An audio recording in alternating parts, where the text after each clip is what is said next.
بەڵێ دیارە بەیانی ئەمڕۆ فڕۆکەیەکی جەنگی رووسیا لەلایەن تورکیاوە خرایە خوارەوە بە بیانوویەوەی کە ئاسمانی وڵاتی تورکیای بەزاندووە هەرچەندە وەزارەتی بەرگری رووسیا ئەمەی ڕەت کردوانێ کە فڕۆکە جەنگەکەی ئەوان ئاسمانی تورکیای بەزاند بێت.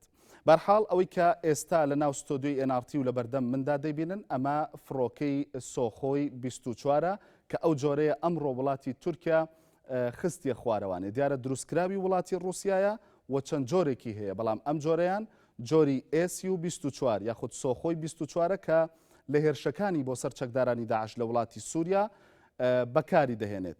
دوو فڕۆکەوانی هەبووە کە خراوەتە خوارەوە، یەکێک لە فڕۆکەوانەکان گیانی لەدەستداوە. بە پێی وتەی ئۆپۆزیسیۆنی سووریاش دەڵێن کە یەکێکی دیکە لە فڕۆکەوانەکان یاخود فڕۆکەوانی دووهەم ئێستا لە لای ئەوان دەستگیر کراوە. بەرحاڵ زانیاری زیاتر دەبینن لەم راپۆرتەدا لەسەر کاردانەوەکان لەسەر ڕووداوەکەی ئەمڕۆ. ئەڵۆسترین شوێنی جیهان ئەڵۆزی زیاتری بەخۆیەوە بینی و بە خستنە خوارەوەی فڕۆکەیەکی رووسی لەلایەن تورکیاوە قەیرانی سووریا سنوورەکانی ئەو وڵاتی بڕێ و ئاگری بەردایە پەیوەندەکانی نێوان دوو وڵاتی بەهێزی هاوسنوور کە بە بڕوای چاودێران ڕێگا خۆشکەر دەبێت بۆ دەزوەردانی سەربازی زیاتری رووسیا لە سووریا. سەر لە بەیانی ڕۆژی سێشەممە فڕۆکێکی جەنگی رووسیا لە جۆری سۆخۆی 24 لە فڕۆکەخانەی حەمیم لە لازقیە بە مەبەستی ئەنجامدانی هێرشی ئاسمانی گەشتێکی ئەنجامدا، بەڵام خۆی بووە ئامانجی فڕۆکەکانی تورکیا و خرایە خوارەوە. سەبارەت بە چارەنووسی فڕۆکەوانەکانیش ئۆپۆزیسیۆنی سووریا ڕێگەیاند یەکێک لە فڕۆکەوانەکان گیانی لەدەستداوە و یەکێکی دیکەشیان دەست بەسەر کراوە. لە هەڵمەتی گەڕان بە دوای فڕۆکەوانەکانیشدا سوپای رووسیا دوو هێلیکۆپتەری ڕەوانەی ناوچەکە کرد، یەکێک لە هێلیکۆپتەرەکانیش تێکشکێنرا. سەرۆکایەتی تورکیا لە بەیاننامەیەکدا ڕاگەیاند بەپێی یاسا سەربازیەکان فڕۆکە رووسیەکە لەلایەن هێزی ئاسمانی تورکیاوە تێکشکێنراوە، ئەویش دوای ئەوەی چەند جارێک لە بەزاندنی سنووری ئەو وڵاتە ئاگاداریان کردوێتەوە. سەرۆکایەتی تورکیا ئاماژەی بەوەش کردووە خستنە خوارەوەی فڕۆکەکە بۆ دژایەتیکردنی هیچ وڵاتێک نییە، بەڵکو تەنها هەنگاوێکە بۆ پاراستنی سەروەری خاکی وڵاتەکەی.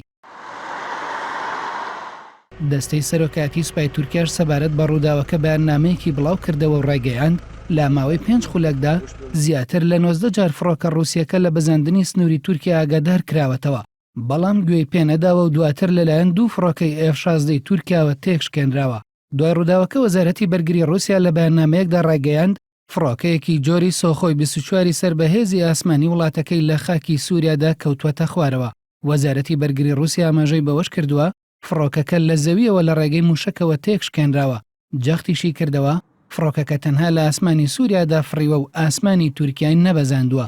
دیمتری پیسکۆڤ وتەبێژی کۆشکی سەرۆکایەتی رووسیا ڕووداوەکەی بە ترسناک ناوبرد و ڕاگەیاند تا کاتی کۆکردنەوەی زانیاری تەواو لەسەر ڕووداوەکان ناتوانن هیچ شتێک لەو بارەیەوە بڵێن.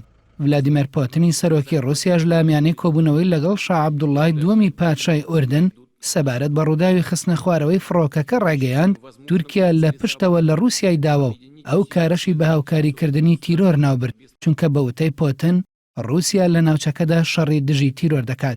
پۆتن وتیشی بەرامبەر بە تێکشکاندنی فڕۆکەکەیان بێدەنگ نابن و سزای قورسی بەدوادادێت. سەرۆکی رووسیا ڕاشی گەیاند چەکدارانی داعش بڕێکی زۆر پارەیان لە فرۆشتنی نەوت بە تورکیا دەست دەکەوێت و وتیشی لە مێژە مۆسکۆ ڕەوانەکردنی نەوتی لەژێر دەستی داعشەوە بۆ تورکیا تۆمار کردووە.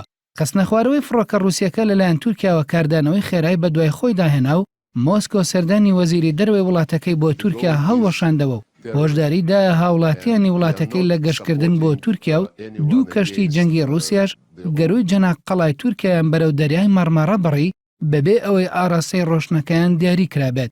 لە بەرامبەریشدا ڕەجەب تایب ئەردۆغان سەرۆک کۆماری تورکیا داوای کۆبوونەوەی بە پەلەی ئەنجومەنی ئاسایشی نەتەوەیی وڵاتەکەی کرد و حکوومەتی تورکیاش داوای دانیشتنی نائاسایی ناتۆی کرد و بڕیارە بۆ ئەم مەبەستەش ناتۆ کۆب بێتەوە.